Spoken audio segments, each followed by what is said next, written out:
scores of homes left in the dark after wild weather batters the north of the country. Principal speaks out after thieves strike not once, not twice, but 3 times. And people from around the world descend on London for the King's upcoming coronation. Atamaria, I'm Shuri Kinnear, and these are the latest New Zealand Herald headlines. Around 150 homes in the far north have spent the night without power as heavy rain and strong winds lash parts of the country. Met Service has several heavy rain warnings and watches in place for the northern and northeastern parts of the North Island.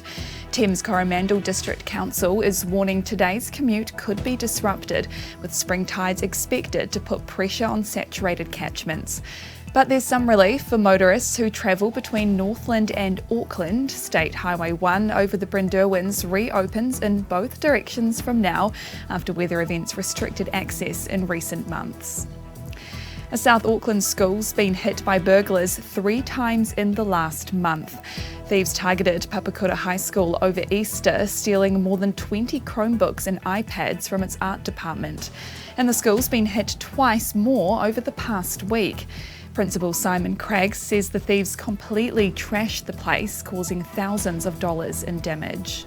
And not only that, but I had a significant number of staff spending the day at school just cleaning up their offices, and that must be pretty devastating to have to do on a Saturday. A push to make New Zealand more attractive for nurses worldwide.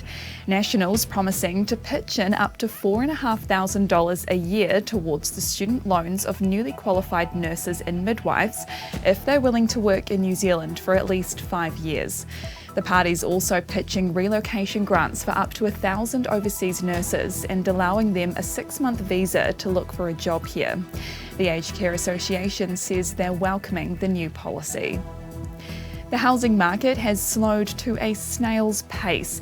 The latest data from realestate.co.nz shows new listings in April are down almost 19% compared to April last year.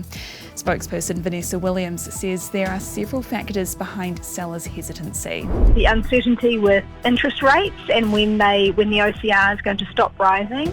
There's also, we're coming into an election year this year, which causes some uncertainty for Kiwis in their property buying process. Meanwhile, the total pool of houses on the market remains stable, suggesting buyers are taking their time.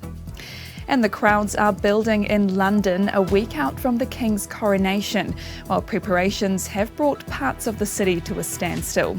It'll be held this Saturday night, New Zealand time. There's a special event at Buckingham Palace on Friday. The New Zealand Governor-General and key representatives of all the realms will be there. And those are the latest New Zealand Herald headlines. For more stories and to stay up to date, head to nzherald.co.nz. Kia pai te rā.